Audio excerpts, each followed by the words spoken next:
아들이 결혼한다고 했을 때 부모는 어디까지 말해도 되는 걸까요?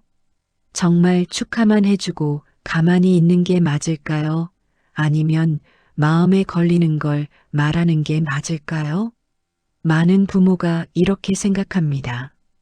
이제 다 큰 어른인데 내가 나설 일은 아니겠지. 괜히 말했다가 관계만 불편해지면 어쩌나.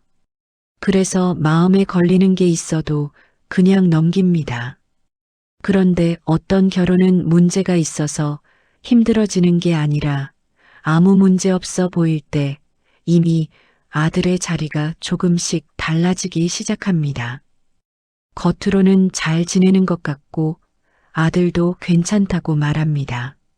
하지만 시간이 지나면 아들이 배우자로 살아가는 게 아니라 책임을 떠안고 버티는 사람이 되어 있는 경우가 있습니다. 아직 다투지 않았고 아직 크게 힘들어 보이지 않아도 결혼은 서서히 역할을 정해버립니다. 누가 더 책임지는지, 누가 더 맞추는지, 누가 감정을 감당하는 사람이 되는지가 조용히 결정됩니다. 부모가 해야 할 일은 결혼을 막거나 결정을 대신하는 것이 아닙니다.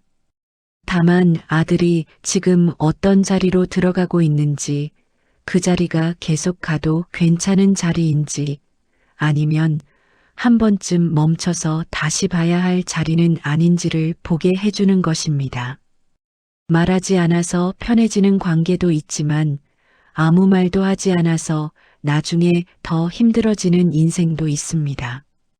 지금부터 부모가 미리 알아차릴 수 있는 결혼의 신호들을 하나씩 이야기해 보겠습니다.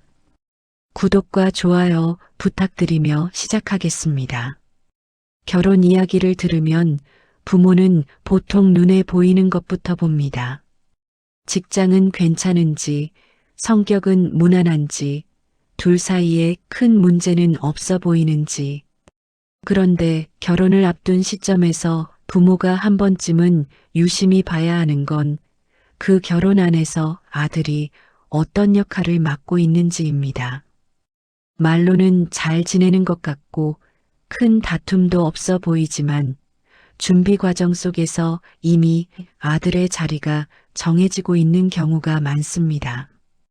첫째, 결혼 이야기가 나오자마자 예비 신부가 나는 일 안 할 거야 라는 말이 자연스럽게 나오는 경우입니다. 이건 일을 하느냐 마느냐의 문제가 아닙니다. 그 말 이후로 생활비, 선택, 책임에 대한 이야기들이 자연스럽게 아들 쪽으로 모이기 시작합니다. 부모 입장에서는 처음에 이렇게 생각하기 쉽습니다. 결혼 준비도 힘들고 잠깐 쉬는 거겠지. 하지만 시간이 지나면서 아들은 벌어오는 사람, 상황을 정리하는 사람, 감정까지도 받아주는 사람이 됩니다. 기쁘든 불안하든 힘들든 그걸 대신 감당하는 역할이 아들 쪽으로 굳어집니다. 그러다 보면 아들은 함께 살아가는 사람이라기보다 모든 걸 떠안고 버티는 사람이 됩니다. 둘째, 결혼 준비 과정에서 아들이 늘 먼저 사과하고 설득하는 쪽에 서 있을 때입니다. 집 문제, 예식 문제, 일정 문제처럼 의견이 다를 때마다 아들이 내가 말해볼게, 내가 좀 더 이해할게라는 말을 반복합니다. 겉으로 보면 갈등을 잘 넘기는 것처럼 보이지만 준비 과정 내내 아들이 맞추는 역할을 맡고 있다는 뜻이기도 합니다.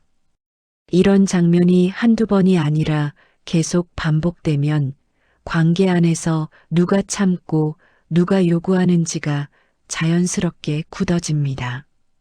결혼 후에도 아들은 늘 먼저 낮아지고 저 분위기를 풀고 먼저 감정을 삼키는 사람이 됩니다. 셋째, 중요한 결정에서 아들의 의견이 계속 뒤로 밀리는 모습입니다. 집을 어디에 얻을지, 돈을 어떻게 쓸지, 어떤 선택을 할지 이야기할 때마다 아들이 아무래도 상관없어다고 말합니다. 이 말은 배려처럼 들리지만 자주 반복되면 아들의 선택이 점점 사라지고 있다는 뜻이 됩니다. 결정은 한쪽에서 이루어지고 그 결과에 대한 부담은 아들이 지게 됩니다. 처음에는 다투지 않으니 문제 없어 보입니다. 하지만 이런 장면이 계속 이어지면 아들은 선택에는 끼지 못한 채 책임만 감당하는 위치에 서게 됩니다. 이 세 가지 장면은 특별한 사건이 아니라 결혼 준비 과정에서 부모가 비교적 쉽게 목격할 수 있는 모습들입니다. 그래서 더 조심해서 봐야 합니다. 겉으로는 조용하고 무난해 보이지만 그 안에서 아들의 자리가 어디로 가고 있는지는 분명히 드러나기 때문입니다. 넷째, 결혼을 앞두고 어느 순간부터 아들이 눈에 띄게 지쳐 보이기 시작할 때입니다. 일정이 많아서 피곤한 정도가 아니라 얼굴에 힘이 없고 말수가 줄어들며 예전 같으면 웃으며 넘기던 이야기에서 한숨이 먼저 나옵니다. 결혼 이야기가 나오면 표정이 굳고 대답이 짧아지며 괜히 휴대폰만 만지작거립니다. 이건 준비가 힘들어서 생기는 단순한 스트레스가 아닙니다. 몸이 먼저 지친 게 아니라 마음이 먼저 멈칫한 상태입니다. 겉으로는 아무 말도 하지 않지만 마음속에서는 아주 작은 질문이 처음으로 생깁니다. 이 결혼을 이렇게 계속 가는 게 맞을까? 지금 내가 감당하고 있는 게 정상일까? 같은 생각이 스쳐 지나갑니다. 아직 결론도 없고 누구에게 털어놓을 만큼 정리된 생각도 아닙니다. 다만 이전처럼 아무 의심 없이 앞으로만 가던 마음에 처음으로 브레이크가 걸린 상태입니다. 예식 이야기만 나오면 괜히 한숨이 나오고 알아서 할게라는 말이 늘어나며 웃음은 줄고 말은 짧아집니다. 적극적으로 의견을 내던 부분에서도 이제는 듣기만 합니다. 싸움도 없고 큰 문제도 없어 보이지만 부모가 보기에는 분명히 공기가 달라진 시점입니다. 고민이 막 시작된 상태입니다. 신호 5. 이 상태가 조금 더 지나면 아들의 말이 바뀝니다. 그래도 어쩔 수 없어라는 말을 자주 하기 시작합니다. 이 말은 결심처럼 들리지만 선택은 아닙니다. 선택은 여러 길을 놓고 따져보는 것이고 이 말은 다른 길을 이미 지워버린 상태에서 나옵니다. 어쩔 수 없지 다 이렇게 사는 거겠지라는 말에는 스스로를 설득하려는 마음이 담겨 있습니다. 방향을 잡고 가는 사람이 아니라 흐름에 밀려 들어가는 사람이 됩니다. 삶의 위치가 바뀝니다. 결정하는 사람이 아니라 받아들이는 사람이 됩니다. 부모가 조심스럽게 걱정을 건네면 아들은 담담하게 말합니다. 그래도 해야지 뭐.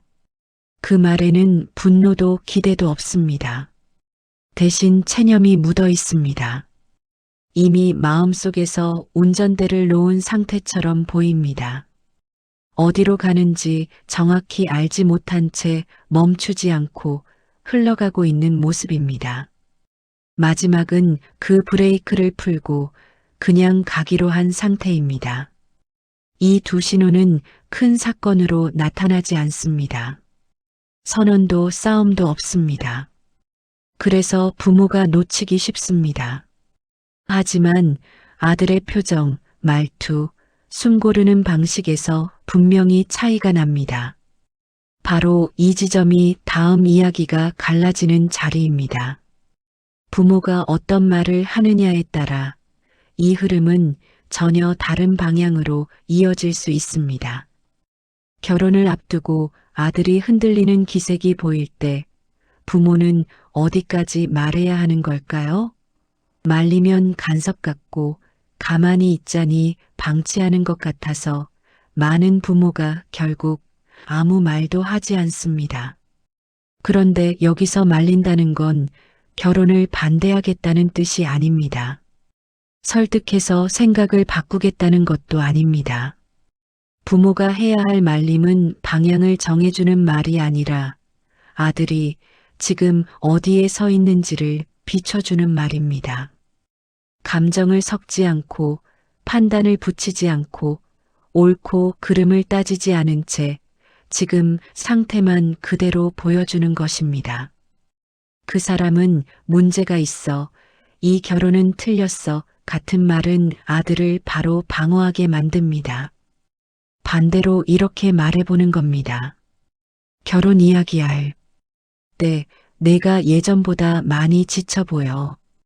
이 말에는 평가가 없습니다. 사실만 있습니다. 이어서 틀렸다는 말은 아니야. 라고 선을 긋습니다. 결론을 내리려는 게 아니라는 걸 분명히 해주는 겁니다. 그리고 마지막으로 이렇게 덧붙입니다. 다만 내가 스스로도 고민이 많은 것 같아서 그래. 이 말의 중심은 결혼이 아니라 아들입니다. 이 방식은 아들에게 답을 요구하지 않습니다. 해명도 요구하지 않습니다. 다만 스스로 느끼고 있던 감정을 인정해주는 말입니다. 감정적으로 반대하면 상황은 바로 달라집니다. 그 여자는 안 된다, 너 그러다 망한다 같은 말이 나오면 아들은 즉시 등을 세우고 왜 부모는 항상 내 편이 아니냐며 마음을 닫아버립니다. 그 다음부터는 아무 이야기도 하지 않습니다. 하지만 상태만 전달하면 공기가 바뀝니다. 결혼 준비하면서 내가 웃는 얼굴을 거의 못 봤어. 결정이 틀렸다는 말은 아니야. 그냥 내가 많이 혼자 감당하고 있는 것 같아서. 이런 말을 들은 아들은 바로 반박하지 않습니다. 잠시 침묵이 흐른 뒤 결국 이런 말이 나옵니다.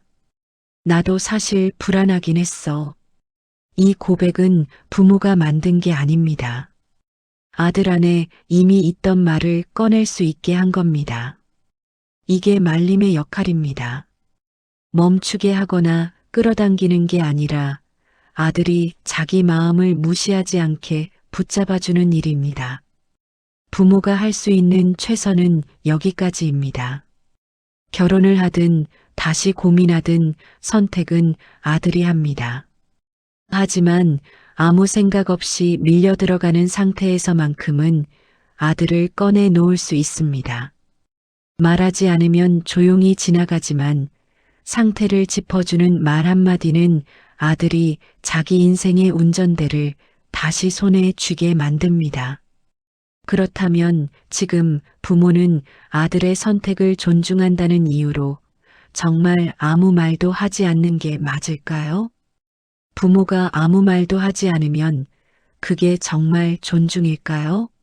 아들이 결혼을 앞두고 지쳐 보였고 말수가 줄었고 한숨이 늘었지만 이미 다 큰 어른인데 괜히 나섰다가 관계만 어색해질까봐 부모는 침묵을 선택합니다.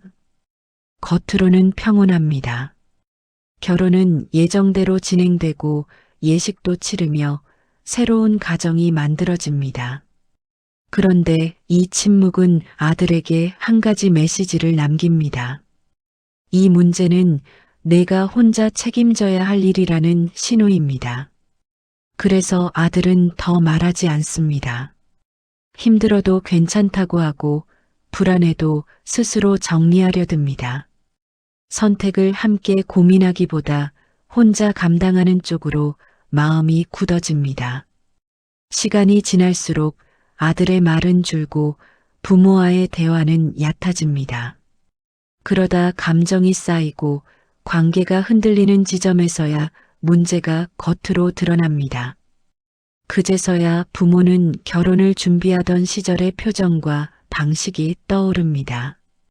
이미 지나간 장면들이 뒤늦게 의미를 갖습니다. 그리고 결국 돌아오는 말은 이것입니다. 그땐 왜 말 안 해줬어? 침묵은 존중이었을까요? 아니면 방관이었을까요? 중요한 차이는 여기에 있습니다. 부모의 한마디는 결정을 바꾸지 않을 수 있습니다. 하지만 눈을 감고 달리던 속도를 잠시 늦출 수는 있습니다. 그 순간 아들은 선택의 자리에 다시 섭니다. 그대로 결혼을 이어갈 수도 있고 잠시 멈춰 다시 생각할 수도 있습니다. 어느 쪽이든 결과보다 중요한 것은 과정입니다. 눈 감고 밀려 들어가지 않았다는 감각, 내가 생각해보고 결정했다는 책임이 남습니다. 그래서 이 길에서는 결혼을 해도 하지 않아도 아들은 부모를 찾습니다. 힘들면 털어놓고 흔들리면 상의합니다. 부모의 말은 간섭이 아니라 속도를 조절해준 신호가 됩니다. 부모가 아무 말도 하지 않았을 때 아들은 혼자가 되지만 상태를 짚어줬을 때 아들은 선택의 주체로 남습니다. 부모의 한마디가 아들의 인생을 바꿨다면 그건 간섭일까요? 책임일까요? 아들이 결혼한다고 했을 때 부모가 할 수 있는 일은 많지 않습니다.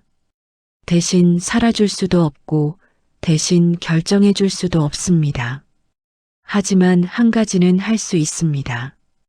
아들이 자기 마음을 무시한 채 밀려 들어가고 있을 때 그 사실을 모른 척하지 않는 것입니다. 결혼 전에는 부모의 말이 아직 말이 됩니다. 걱정도 관찰도 질문도 받아들여질 수 있습니다. 하지만 결혼이 끝나고 나면 상황은 달라집니다.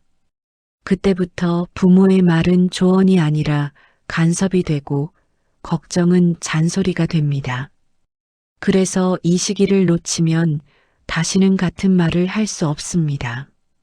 부모가 아무 말도 하지 않으면 갈등은 없을 수 있습니다. 하지만 갈등이 없다는 건 문제가 없다는 뜻이 아닙니다. 그저 아직 드러나지 않았을 뿐입니다. 그리고 그 대가는 나중에 더 큰 무게로 돌아옵니다. 부모는 그때 가서 이렇게 말하게 됩니다. 그땐 말할 수 있었는데 왜 아무 말도 하지 않았을까? 아들은 이렇게 말합니다. 그땐 왜 말 안 해줬어? 이 질문은 되돌릴 수 없습니다. 그래서 말림은 반대가 아닙니다. 말림은 통제가 아닙니다. 아들이 어떤 삶의 위치로 들어가고 있는지를 끝까지 보겠다는 선택입니다. 지금은 아들이 듣지 않아도 됩니다. 지금은 결론이 나지 않아도 됩니다. 중요한 건 부모가 그 순간을 그냥 흘려보내지 않았다는 사실입니다. 아들이 결혼한다고 할 때 말리는 건 간섭이 아닙니다. 아들이 어떤 삶의 위치로 들어가고 있는지 끝까지 지켜보는 부모의 책임입니다.